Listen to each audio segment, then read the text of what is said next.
Okay. Thank you so much, everyone, for being here today. We appreciate you spending some time with us. I'm going to adjust my gallery now that I've got some sharing happening. Welcome to today's TAT Chat.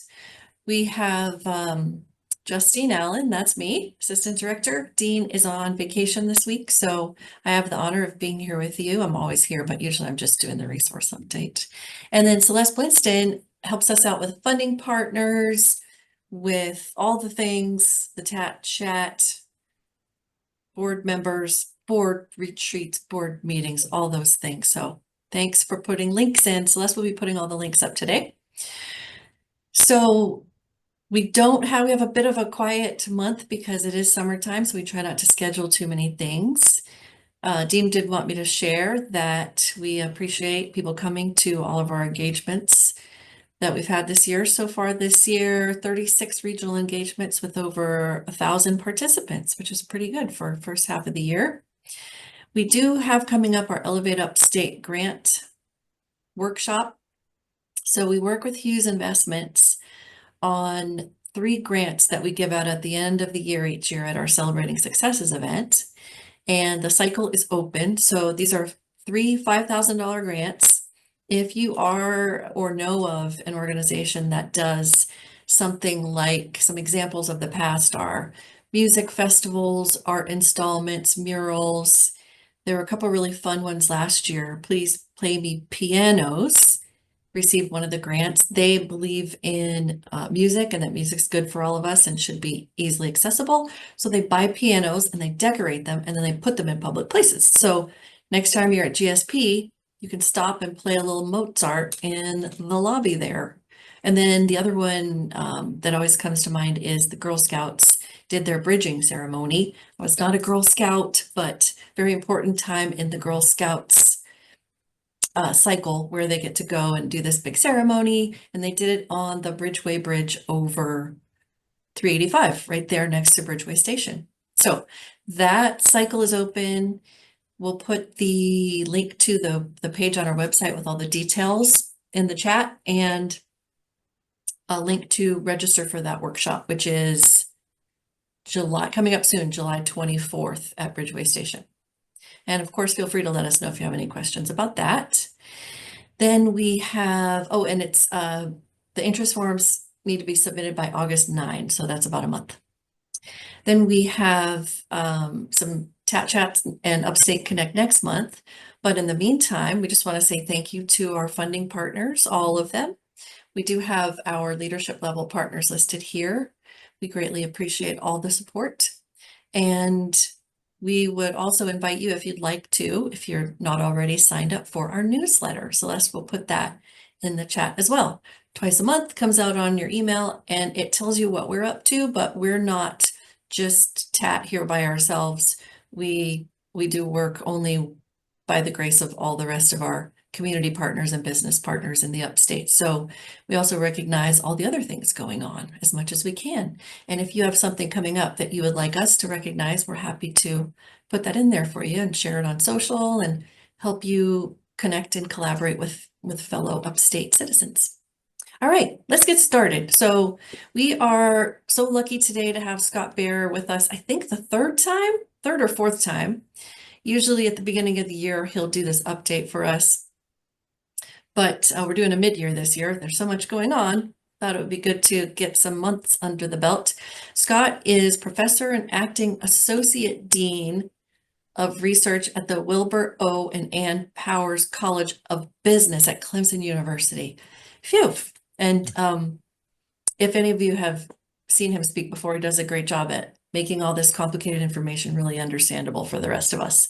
So I will put this screen away, Scott, and let you start sharing. Okay. All right. Again, thanks for having me back again. And when I corresponded with Dean earlier in the year, we normally do the beginning of the year economic forecast or state of the economy, but there was so much uncertainty surrounding what policies were going to be implemented under the new administration. It was just going to be guesswork at what was going to be happening. So we thought maybe doing a mid-year update, and maybe some of that uncertainty would have been revealed, and we would have a better understanding of where we are. And the truth of the matter is, only a little bit of that certainty um, has been revealed. And so I think one of the things that we still see, and I think it's that may act as a drag on the economy, and it did impact the first quarter this year, is the amount of uncertainty facing tariffs, again, facing what the new budget bill was going to be. Now that that is more or less passed, I'll spend a fair amount of time, at least at the outset, talking about how the one big beautiful bill is likely to impact different components of the economy. And I'll do a little bit of breaking down of the numbers just so you could see what was going behind kind of the thought process of it and how it's going to impact different groups. And then I'll spend some time talking a little bit about tariffs and kind of the economist's view of of the current tariff situation. So again, a quick overview. Again, the near term and intermediate term economic forecasts are still clouded by uncertainty of the level of tariffs, where they're going to be implemented. I think has just really been weighing on companies, especially those companies that have lots of different supply chains. And I'll highlight a little bit of this, why it's important. I'm sure you know why it's important to South Carolina, but I'll put some numbers behind that as we go along. The first quarter this year, GDP growth, of course, which is a measure of income growth, came in at negative 0.5%. That was notably lower than GDP growth in 2024.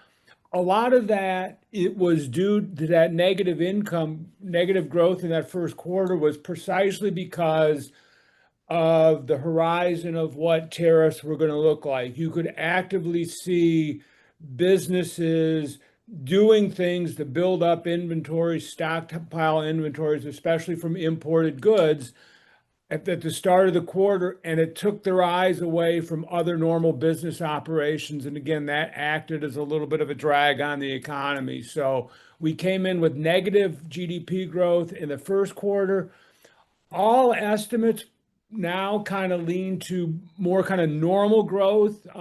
This quarter, July 30th, I believe, is the date where the numbers come out for GDP. The preliminary numbers for GDP growth in Q2 will come out. The Atlanta Fed's GDP now expects it to come in around 2.6%. Kind of what you'll see in a second is kind of normal kind of growth for the economy. The recent passing of the one big beautiful bill, and I'll try not to say that much more. It's hard to say that for many different reasons. It's likely to have some positive short-term growth effects, but the longer term effects actually may be more of a drag on the economy. There could be some positive things that impact the longer run, but there are certainly some things that in the longer run of this bill, especially if they become made permanent, may actually have a negative effect. Again, the potential imposition of tariffs is also likely to impact the economic growth, and most likely not in a very positive way. A couple things that on the good side, away from kind of the federal government activity, is job growth remains relatively strong for kind of this late in a business cycle. Last month, we added almost 150,000 new jobs, came in a little bit higher than expected. And I think other good news is inflation remains sort of within that the Fed's target range. So given, I think, and I'm not sure I'll get to this point, so I'll say it up front, given that the job growth remains relatively robust, and I think we should watch what happens first Friday of every month, as long as we're in that 125 to 175 100,000 job creation range. I wouldn't expect the Fed to be cutting interest rates anytime too soon. Inflation's not low enough. And I also think that the Fed still is worried about the tariffs impact on inflation. So I think For both of those reasons, the relatively robust job growth, where inflation sits, and some potential that tariffs will pass through on inflation will keep the Fed holding interest rates at least constant for now, despite the pressure from the Trump administration. And I'll probably say more about the tariffs and inflation as we go along. Again, talking a little bit about overview of the recently passed bill. The short-term impact is likely to raise GDP growth by 0.25% to 0.5% over the next 2 years, and that's compared to where our current law is. You'll hear some different forecasts. Some will say it'll be like 1.5% to 2% higher. And that estimate is based on if we would have let the 2017 tax cuts, if those weren't going to be renewed, then it would be 1.5% to 2% higher. But I think most people believe that those tax cuts were going to be renewed. So what was going to be the additional boost? The additional boost to GDP growth is going to be much more modest, thinking about 0.25% to 0.5% over the next 2 years. The boost is going to come from a lot of them are temporary deductions on tips, overtime pay, and a break on senior citizen deductions. Other things that are going to be more permanent that'll help boost the economy will be the full expensing of business investment, will help near-term growth, and then increased spending on defense and border security. If you think government spending, that type of spending will also, again, positively contribute to economic growth. The longer-term impact is more likely to be negative. The deductions from tip income, overtime pay, and senior citizens are all expected to expire in 2029. I believe the sunset date is for all of those. But also beginning in 2026, we'll see some cuts to social programs, Medicaid and SNAP. Could slow down consumer spending. And then the other big concern is this bill is baked into it, has larger deficits and rising debt. If the larger deficits lead to higher interest rates, that can slow down business investment. So those things will be it could be a potential drag on the economy. So again, taking a look at where we're at currently, this is GDP growth from 1995 up until the current date. And what I would do in a lot of my graphs, just because the graphs are so distorted by the pandemic, I just cut out that year and a half. And I think we all wish we could cut out that year and a half of our life. But so the graphs kind of look normal. I leave that out. And again, one thing you can see here is that the growth rate was negative last quarter. And a couple points to just kind of keep in mind that average GDP growth since over the last 80 years has been on average 3.2%. And over the last 25 years, the growth rate has been a little bit lower, almost 1% lower at 2.3%. If you look at the short term, kind of where growth has been up until that last quarter, you could really see the economy was doing quite well, greater than that 2.3% growth on average and more closer to that 3.2%. So again, looking at a more narrow window, you can see the economy has been doing quite well since 2022 coming out of the pandemic. Last quarter was, again, a little bit negative growth. And so how I'm going to frame these things, again, to think about how the different parts are going to be impacted by tariffs and other things. I'm going to go through the different components of consumption, investment, government spending. Remember, consumers are really the kind of the most important part of GDP in terms of spending. We're 2/3 of all spending. Investment's about 20%, but investment's a lot more volatile. So investment in some ways, when it comes to business cycles, is the tail that wags the dog. Government spending is about 20%, and then we have exports and imports. So again, as we walk through this, I'm going to present numbers, and again, thinking about are these different components contribution to economic growth. So again, using consumption of an example, consumption is roughly 2/3 of the economy. So if in Q1 consumption grew by 3%, we would say something like consumption growth accounts for 2 percentage points of GDP growth. That's simply by taking that 2/3 times the 3%, and that gives us the 2%. So when I say account for, it doesn't necessarily mean the growth of consumption, it's consumption times its share, and the same thing for investment and all of that. So again, just to make sure we understand that up front. If you look at consumption, again, on average, since 2000, consumption has contributed about 1.7% to GDP growth, and that's about 70% of that 2.3 average I mentioned earlier. If you look at the last quarter, again, consumption again seemed to be muted relative to what the last few quarters. And again, I also believe that tariffs had some impact on this.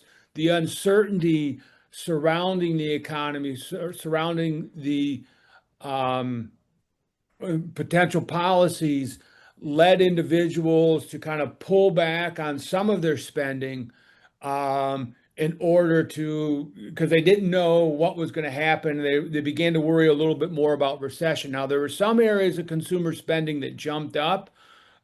Consumer durable goods did, and that was likely because, once again, they were worried about tariffs, so they ran out and bought TVs or computers or maybe cell phones before the tariffs were imposed. But overall, consumption was muted, most likely because of the uncertainty. Again, what drives consumption in the longer run? It's going to be disposable income, and you could see the red line there is disposable income.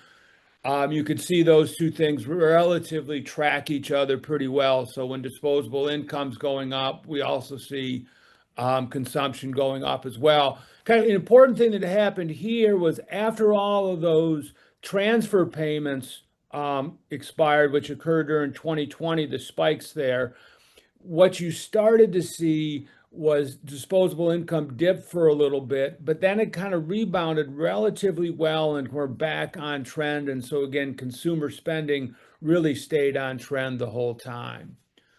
I'll skip this one because I'm not going to have time for it, and that's me going on a pedestal, and I don't need to do that. So what are going to be some of the impacts of the bill on consumption?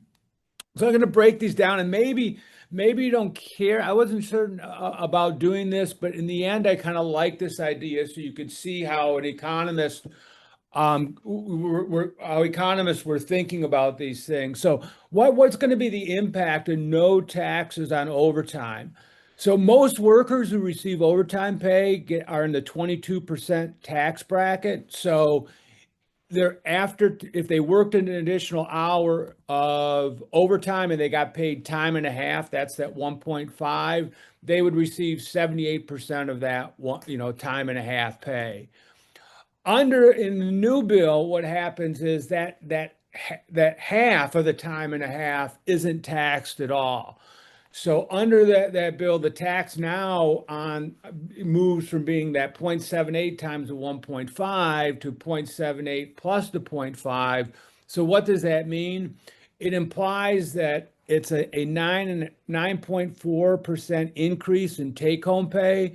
So you take the average, say, production worker who makes roughly $30 an hour. If they work an hour of overtime, they're going to receive $38.40 an hour instead of $35. Again, a modest increase, but for the average overtime worker, if you looked at how many hours they worked during the year, we would see that she would make an additional $1,250 to $1,500, even if they didn't work more hours.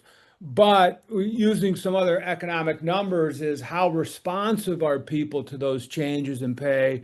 The back of the envelope calculation finds that, or shows that this simple change here, this increase in overtime pay, would increase total hours worked by a modest, 0.24 0.24%. So that alone would raise GDP growth in a year by about a tenth of a percentage point. So it looks kind of trivial, but it has a non-trivial effect. You're going to get two things. Workers are going to receive more take-home pay, and it should encourage workers to work more overtime. So you're going to get more worker hours, and that will help boost GDP. The other part is the no tax on tips. Again, a back of the envelope calculation can see how this will impact people who make tips. There are roughly 6 million workers who receive tip income. The tax revenue from that tip exemption was going to be $7.8 million a year. So you could, again, just divide that. You could see the average person who is receiving tips, that's going to increase his or her income again by about $1,300 a year. And then the senior bonus, there's roughly 33.9 million seniors who are going to benefit from this $5,000 deduction. That was $22.8 million in revenue for the government, which is going to go back into the pockets of the seniors. So on average, each senior is going to gain about $670. So again, you get these things that you're going to have people who make tips, seniors, and people who work overtime pay, again, with additional income. You couple that with the other tax breaks that are extended from the 2017. And again, you're going to get a small boost to GDP just from consumers going out and spending more. Another thing is that was implemented this, which doesn't have as big of an impact in the state of South Carolina. It certainly will impact some people. But the salt tax deduction was increased from 10K to 40K. And again, that expires in 2029. So again, that being able to deduct the state and local tax will have, again, some modest boost in terms of take-home pay for consumers and can lead to some additional spending and boost of GDP. On the downside, what you're going to see again beginning in 2026 and on is some of the cuts of the social programs. So there are over 40 million people, 12.3% of the population, receive some SNAP assistance. In South Carolina, there are 600,000. It's actually a smaller percentage of the South Carolina population, 10.6%. In order to maintain receiving your food stamp benefits, people need to establish that they're working as a volunteer, they're working, getting training, or involved in some type of labor market activity at least 20 hours per week. If you don't do that, you will lose some of your benefits. And they also increase the age cap on that from 55 to 64. So again, starting in fiscal year 28, some of the burden with these people moving off of the SNAP benefits as they move off the federal might be onboarded onto the state. And so then the states are going to have to pay a portion of this. And again, that may have some impact on the state of South Carolina. Again, kind of using a normal example of someone who receives food stamps, a single mother with one child may lose benefits if she can't establish the 20 hours of kind of work, volunteer, or training services. It'll cut her income, SNAP income from almost $550 to just $300. So again, a non-trivial cut, I think, or reduction in the amount of money that they bring home. Oops, and this didn't come out. It's like I did, so I'll just have it all there. The other cut to the social programs is going to be Medicaid, reduced expenditures in the range of 900 billion to $1 trillion over a decade. Again, same type of work requirements for Medicaid. Medicaid enrollees above the poverty line will face different premiums, so they may not receive as much enrollment. The Congressional Budget Office estimates that roughly 8 million Medicaid recipients will lose coverage, and 4 million will drop their Affordable Care Marketplace plans, and it could increase the number of people that are uninsured to over 17 million. Again, and this could stress local hospitals and things of that nature, and it will shift some of the burden to the state. So again, these two reductions in the kind of the social programs are likely not only to impact those people most acutely, obviously, but also have an impact on overall spending behavior.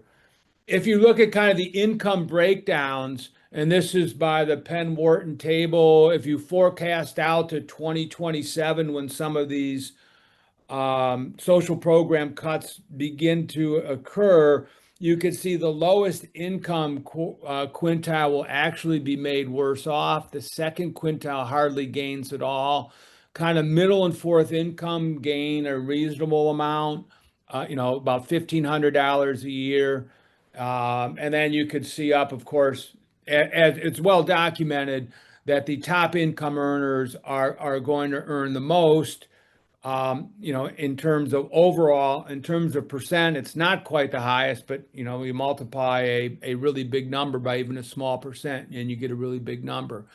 By 2030 and 2033, things look again even worse for the lower income groups by the Penn Wharton model, that their income goes down by $1,300 and $1,500 in the longer run. Even the kind of middle income group basically has no change in income, a loss of $65. So again, the longer run implications in terms of disposable income for individuals, it looks like it's not a net positive for them.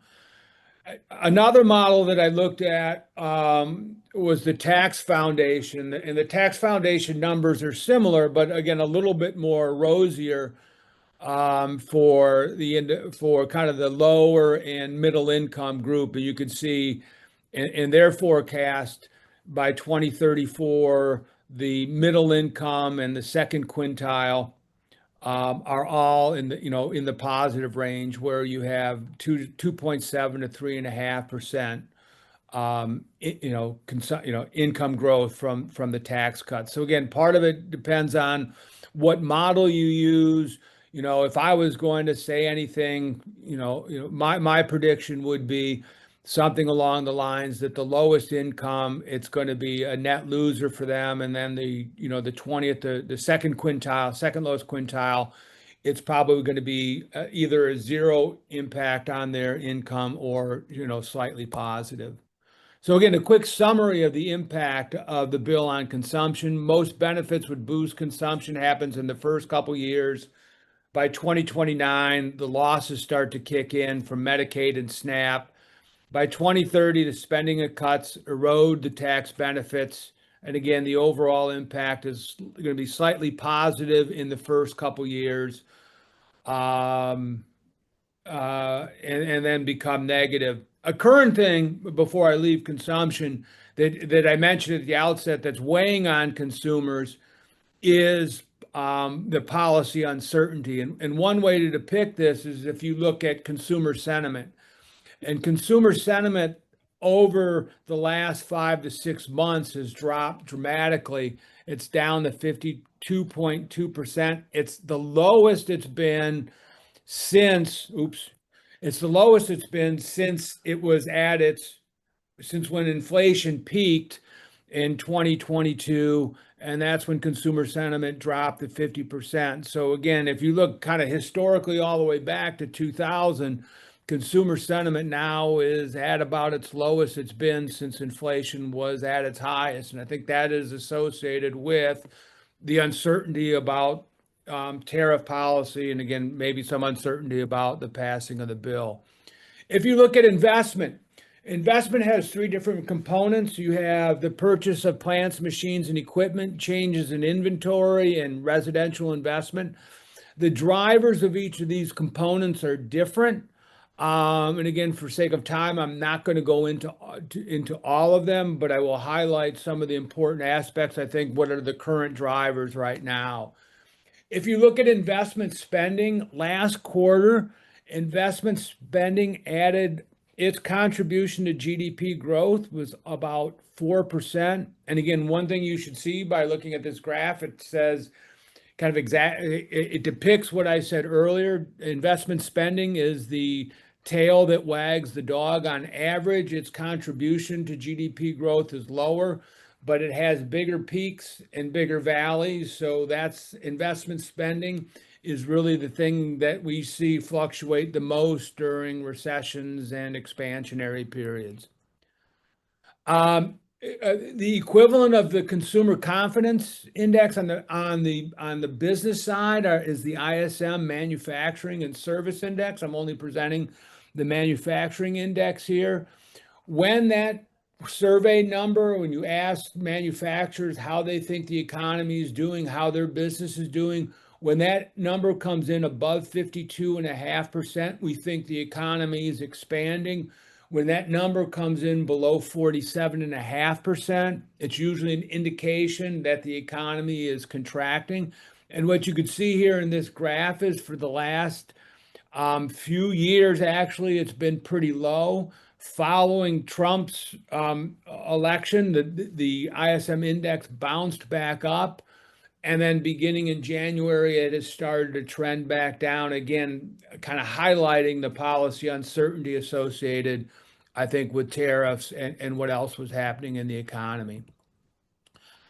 So again, the kind of the outlook of for firms, the tariff uncertainty has really impacted fixed investment, and firms have altered their plans in order to stockpile inventories. And if from talking to a lot of firms and reading a lot, most firms are less willing to build plants, machines, and equipment if they don't know what the international landscape is going to look like in the coming years, despite what you may hear on different news channels about all the onshoring that's occurring.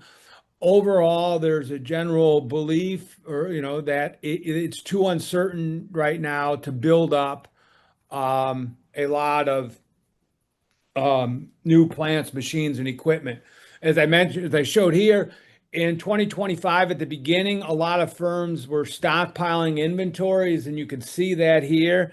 That inventory investment in the first quarter of 2025 added about 2.5% to GDP growth. Again, that was the whole idea of let's import as much as we can at the start of the year because we don't know what tariffs are going to be like, and it took their activities away from doing other things and kind of dragged the economy down at other points. So if we look at moving away from tariffs, and we will come back to tariffs, we look at what the bill recently passed bill has the effects it's going to have on business investments. There are some positive things, and those things are going to be direct. So one is, we may see more investment overall in firms with a permanent 21% corporate tax rate maintained from the 2017 bill. We've also incorporated accelerated depreciations for certain sectors, energy sector, manufacturing, AI, and tech. You get the accelerated, you can do 100% depreciation. You get investment tax credits now for US-based semiconductor manufacturing buildings as long as the facilities start before 2026. And then for small businesses, you have the refundable R&D credit that provides enhanced support for small businesses and startups. Again, allows you to immediately expense domestic R&D costs, again, aligning with general accounting practices. And then 100% depreciation, reversing the phase out that was going to occur in 25. So again, businesses now can immediately deduct full qualifying equipment costs. So again, all of these things are more or less direct effects that are going to impact kind of the manufacturing sector and also assist small businesses. So this should have a positive impact on growth. So the outcome of these will be increased domestic investment. It should help to boost short-term cash flows. And also, again, in Trump's view, the current administration's view, should potentially increase domestic supply chains. Some of the negative impacts, again, as I mentioned, if it is true um, that the reduction in some of these benefits weaken consumption demand, that may result in slower investment if consumers are stop buying as much. Of course, the biggest thing I think that most economists worry about are the increased federal deficits and debt. If these become larger and it pushes up interest rates, if there's less tolerance to hold U.S. securities, and that has the effect of pushing up all interest rates, it's going to make domestic investment again more expensive. So those are the two things that could be a drag on the investment side: the weaker consumption demand in the longer run, and the potential higher interest rates from government spending. Yeah, we've got the deficits and the debt. If you look at government spending, it's not too much of a surprise given everything that was said about the Trump administration and what the Trump administration was trying to do, that government spending was actually it shrunk a little bit in the first quarter.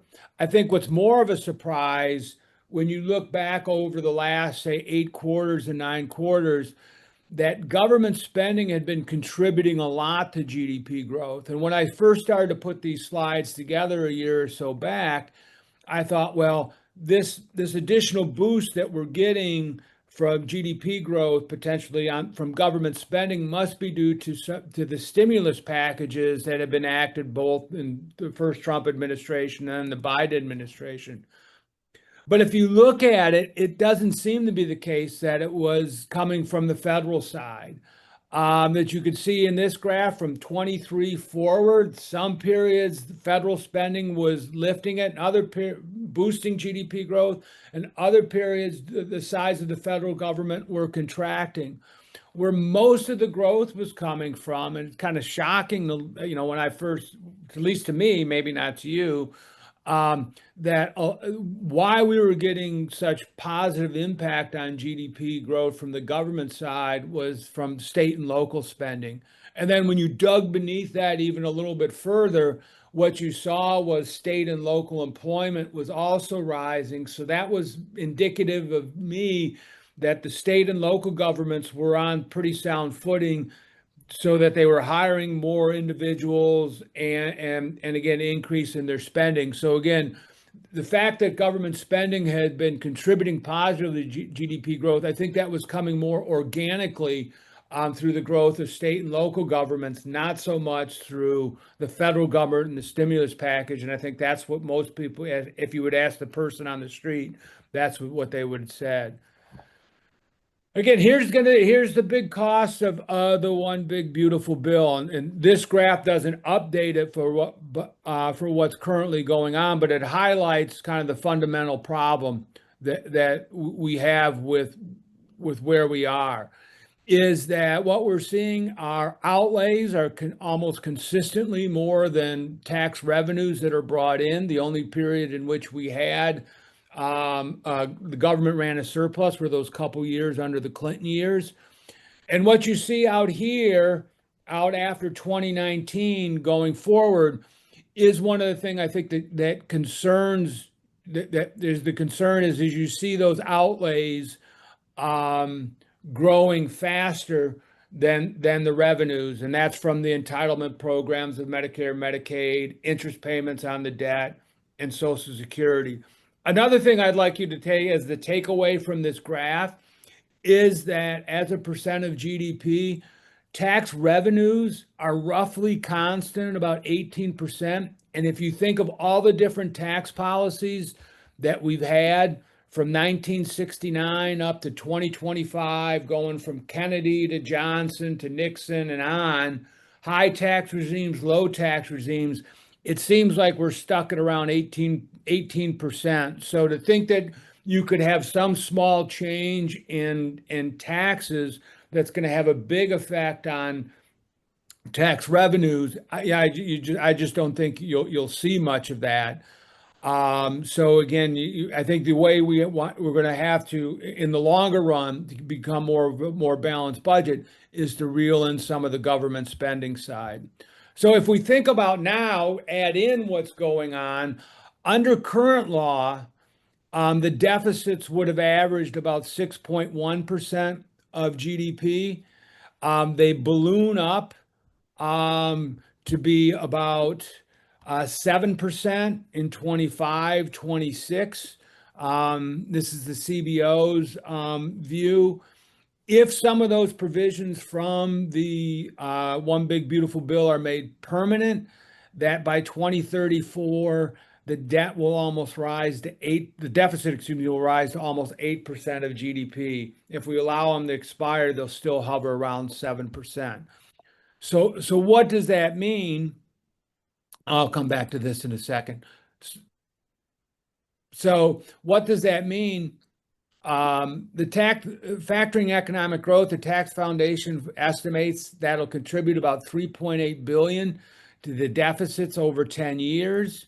725 billion will come from interest payments. Under current law, that means the deficit it was expected to hit 117% by 2034. Now it'll be 124% if everything expires. And if those extensions continue, it'll be 130% of GDP. And again, at some point, you worry about, at what point is our debt and deficits, is our debt so large that investors are going to have less tolerance or less appetite to hold U.S. government bonds and decide to go elsewhere or look for other places to park their money. If that happens, then interest rates have to rise, or again, potentially worse scenarios in which the Fed has to cut spending in other areas, or they have to print money in order to pay that. So again, the economic consequences of the higher debt and deficits, it's going to can raise long-term interest rates, as I mentioned, crowding out investments. The structural deficits, again, limit future ability to respond with fiscal stimulus should other crises arise. And the rising debt levels may impact the dollar exchange rate. And again, also, it could be the case that the rising debt levels and again, increased interest payments on the debt may force the government to reduce some of the other social programs that we have. Now I'm going to switch to exports and imports. So on the left-hand side is imports. Shouldn't be much of a surprise here. It's not so much of a surprise. I quickly will go past the screen. Shouldn't be much of a surprise that when the tariffs were first announced that month at an annualized rate, there was a 203% increase in imports. Then again, around March, when the tariffs were supposed to go in place and then they were backed off, we saw a big jump. Following the imposition of a fair amount of tariffs, imports shrunk by quite a bit. If you look at the right-hand side graph, it depicts the same thing. But again, one thing that I'll come back to and argue is it shouldn't be much of a surprise that we've also seen exports declining as well. And what I'm going to argue in a bit is we would expect exports most likely to decline even if there wasn't retaliation by our trading partners. And again, I'll come back to that argument.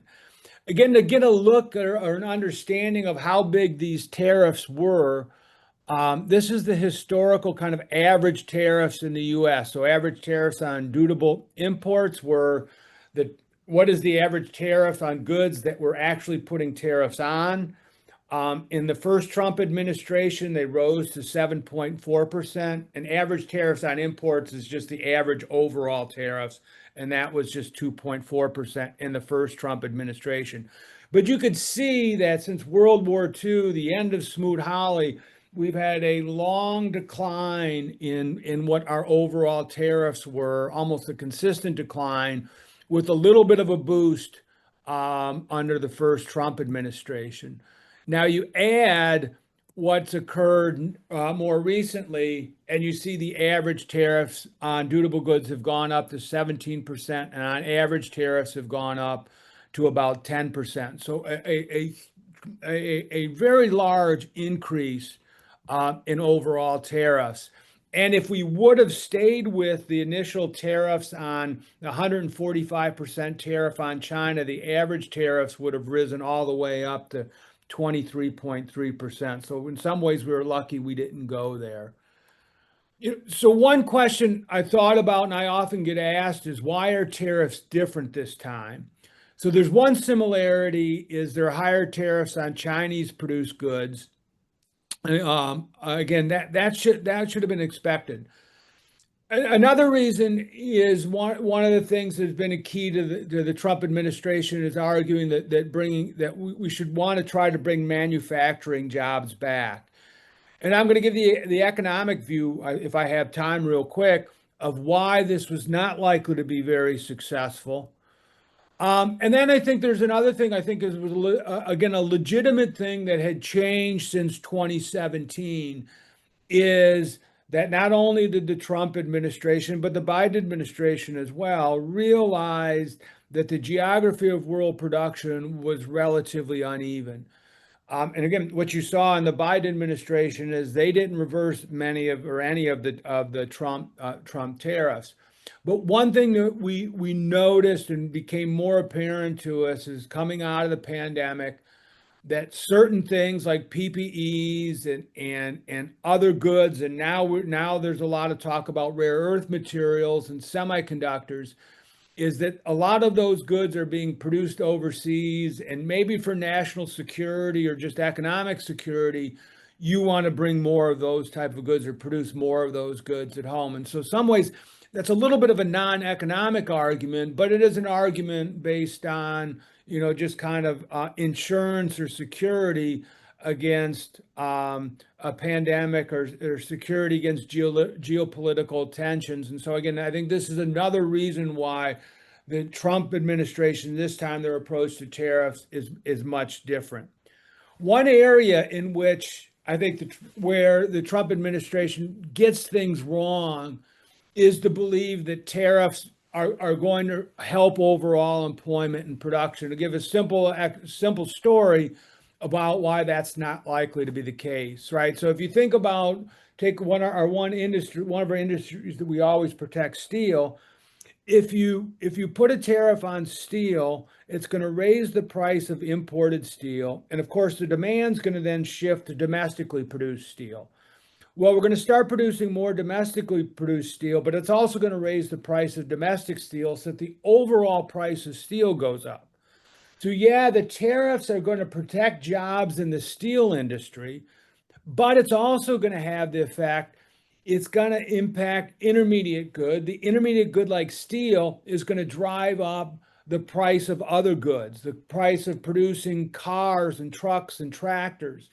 The higher cost of these goods then are going to reduce consumer demand. You're going to get less production of cars, trucks, and tractors.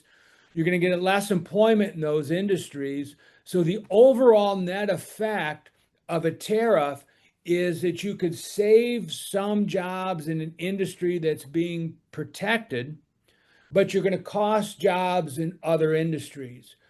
And that may sound like a fanciful story, but when you look, the key point here is a tariff can support production and employment in a particular industry, but will not have an impact at overall employment. And if you look at a chart here that plots the growth of imports with the change in employment, what we would expect to see as imports grow, we would expect to see employment fall because those imports are costing U.S. jobs. But if you look at that graph, if anything, there seems to be a positive relationship. There's not a negative relationship that growing imports are costing employment in the U.S.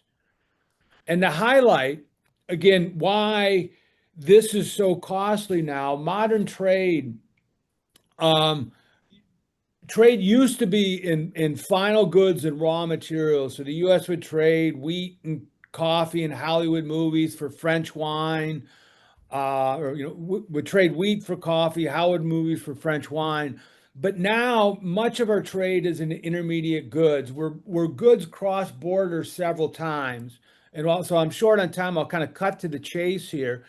If you look at South Carolina, imports, say, from Mexico, we imported roughly 6 trillion, $5.5 trillion worth of goods from Mexico. Billion, excuse me, 5.5 billion goods. If you look at where most of it was, more than half of it was in auto parts. So again, what is that? That is trade in intermediate trade supporting our manufacturing industry. If you look at our textile industry, we do a lot of intermediate trade with Mexico and other of our free trade agreement trading partners, and that's intermediate trade. It was not much of a, if you would have said 30 years ago, said that the US was going to impose tariffs on cars and textiles, the auto industry and the textile industry would have been 100% behind it. This time around, both of those industries came out vehemently opposed to tariffs just because of their supply chains. If you look at where our exports go, well, we don't export as many auto parts. We do export a fair amount of auto parts to Mexico, but if you look at where we export our motor vehicles, we export almost $1 billion worth of motor vehicles to Canada. So our trading partners are extremely important, not only for trade in intermediate goods, but also in final goods. So putting these tariffs on are going to just completely disrupt, our supply chains. And it's been, as I'm sure as you've talked to people in the industry in the upstate, in the manufacturing industry, it's been a big concern of how they're going to be impacted. So I'll kind of leave with one other thing that I often show is kind of that is, I think, what else the Trump administration gets wrong about manufacturing and manufacturing employment. There's no doubt that manufacturing employment has declined since the 1970s. I grew up in Ohio, Northern Ohio. My dad worked for General Motors, and I worked in summer when I was in college in the plants there, and I saw when it was a robust industry. So on the left-hand side of this graph is manufacturing employment. On the right-hand side of this graph, I renormalized it so it takes 1972 as the base year. So any point on this graph. So if I look at 2008, and I see it read across that says 80. That basically says we have 80% of the employment in manufacturing we did compared to 1972. And if you read out to here, we're at about 78%. So there's no doubt manufacturing employment is down. There's also no doubt that that international trade has been part of that. But if I do the same graph and I include manufacturing on the right-hand side now is manufacturing production, what you see here is that while employment's now at only 78% of what it once was, manufacturing output is 150% higher than what it was.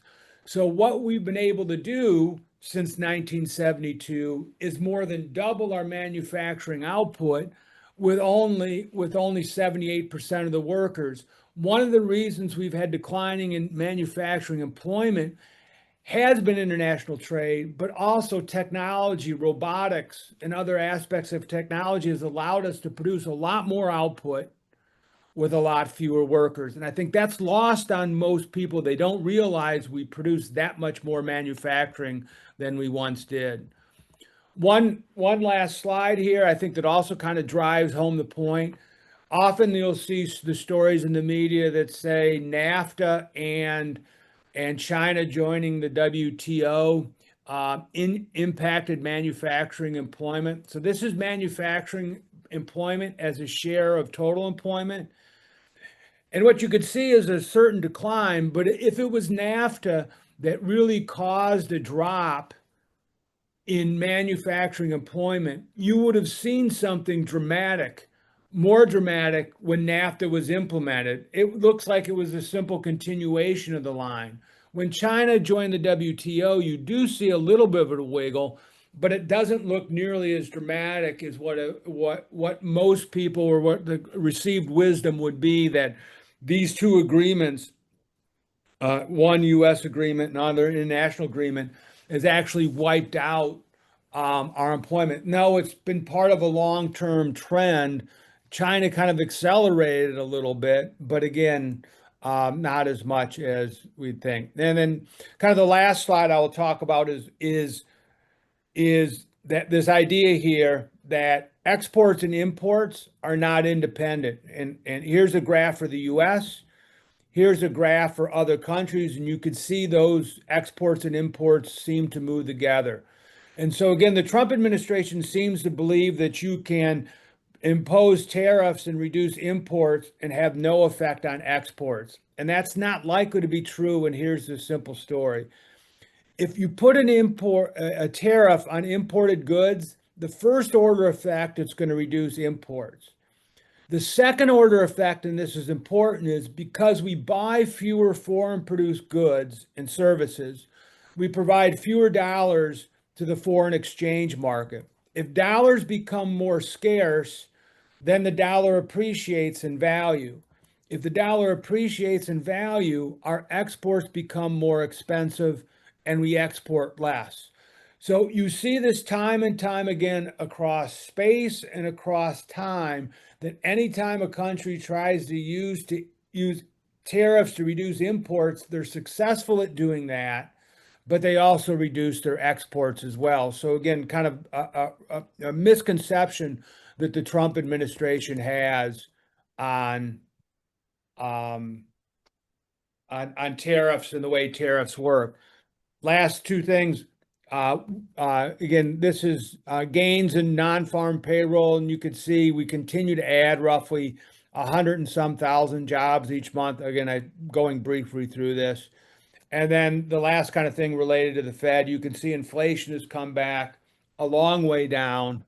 And we can see we're back in the kind of that Fed range, so of where they like inflation to be. So again, given that job growth that we've been experiencing, where inflation is currently, and kind of the uncertainty that's out there, I just don't see the Fed cutting interest rates anytime soon, despite the pressure given from the office. So I was supposed to leave some time for questions. I think I've allotted 2 minutes. So I apologize for going over, but there was a lot of area to cover with the tariffs and with the passing of the one big bill.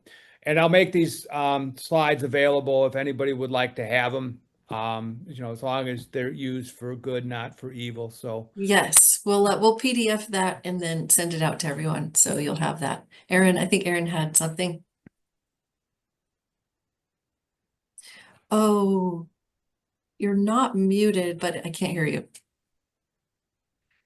I mean, I don't see the little mute button.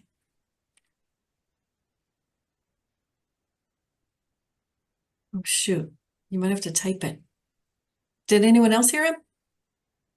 Okay. I see it go off mute, but then I couldn't hear you talking. Julie asked earlier in the chat, what is considered seniors? yeah, so I'm going to guess at what that is. So I believe it's anyone that is currently collecting Social Security. Of Social Security age, yes, yes. Okay. I've been meaning to look that up myself. Are there any, while Aaron Aaron, if you want, there he goes. Oh, he's just putting in a thank you, I think. Any resources? I did note earlier that a good thing to do is check every Friday so we can do our own little kind of home armchair quarterbacking of your job. Check on Fridays to see what the jobs. Yeah, that's the first Friday of every month is First Friday, yes. at 8:30 they release the unemployment and job creation numbers. Any other resources that you think for us lay people that we could look at, for some of us are lay people? Yeah, well, I think a couple organizations do a pretty good job of synthesizing um, what's going on behind, the spending bills. So there's a Committee for Responsible Government, and I can send these to you, and you can send them out. Great, thank you. And then there's the Tax Foundation. They do several pieces that are pretty easy to digest, 2 or 3 minute read, and cover a bunch of different topics, so you can pick and choose what you like. Thank And you. they're pretty nonpartisan. That is great. I know it's a lot and it's deep material. So thank you so much. And yes, I'm sure you could talk all day Oh, about okay, thank what's you. I guess it's tied to being 65 and older. 65. Okay. Thanks, Pam. Okay, it's not tied to Social Security. Thank you Yeah. for that update. So, thank you. We do want to be respectful of your time. So I will just say that our next chat will be August 14th. It's SEDU, the Department of Employment and Workforce, and they are going to talk about a council. It's the Coordinating Council for Workforce Development, getting together to discover more solutions to take care of our workforce and provide more. So, thank you so much, everyone.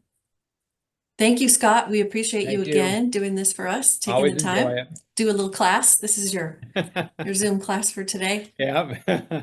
Thanks, everyone. We look forward to seeing you soon. Bye.